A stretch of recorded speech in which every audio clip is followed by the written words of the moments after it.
ఒక పక్కనేమో నిన్న చంద్రబాబు నాయుడు గారు రివ్యూ తీసుకుంటే ఆ రివ్యూలోనే టీటీడీ చైర్మన్ అదేవిధంగా ఆయన ఈఓ గారు వాళ్ళిద్దరూ కూడా ఒకళ్ళ మీద ఒకళ్ళు నిందలు వేసుకుంటున్నారు. ఒకరికొకళ్ళు పడట్లేదు, సమన్వయ లోపం ఉందని చంద్రబాబు నాయుడు గారికి తెలుసు.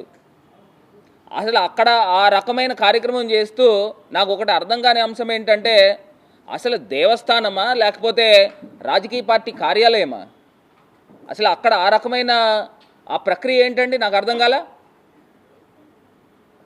అంతే ఇంత దారుణంగా వ్యవహరిస్తూ మరి సుమారుగా 7 చనిపోయారు, ఇంతమంది ప్రజలు క్షతగాత్రుల కిందన ఉన్నారని అంటే ఎంత బాధాకరం అండి. నాకు ఒకటి తెలియని అంశం ఏంటంటే, చంద్రబాబు నాయుడు గారు 4 సార్లు ముఖ్యమంత్రి చేశారు కదా, ఇప్పటిదాకా ఒక 15 సార్లు వైకుంఠ ఏకాదశికి ఆయన ముఖ్యమంత్రి కింద ఉన్నాడు.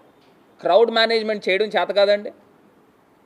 క్రౌడ్ మేనేజ్మెంట్ చేయడం పని మనకు చేత అవ్వదా? ఇదే రాజమండ్రి పుష్కరాల్లో 29 మంది చనిపోయారు. ఎవరి గురించి చనిపోయారు? కేవలం చంద్రబాబు నాయుడు గారి పబ్లిసిటీ గురించి. అదే చంద్రబాబు నాయుడు గారు రాజకీయ సభల్లో మొన్నటికి మొన్న అది ఏం చేశారు? కందుకూరులో 3 చనిపోయారు, ఇంకొక చోట 8 మంది చనిపోయారు. చీరలు పంచుతున్నాము అని రాజకీయ మీటింగులకి రప్పించుకుని అక్కడ కూడా స్టాంపేడ్ జరిగిన కార్యక్రమం. మరి మొన్న తిరుపతిలో మరి 7 చనిపోయారు. దీనికి ఎవరు బాధ్యత వహిస్తారు?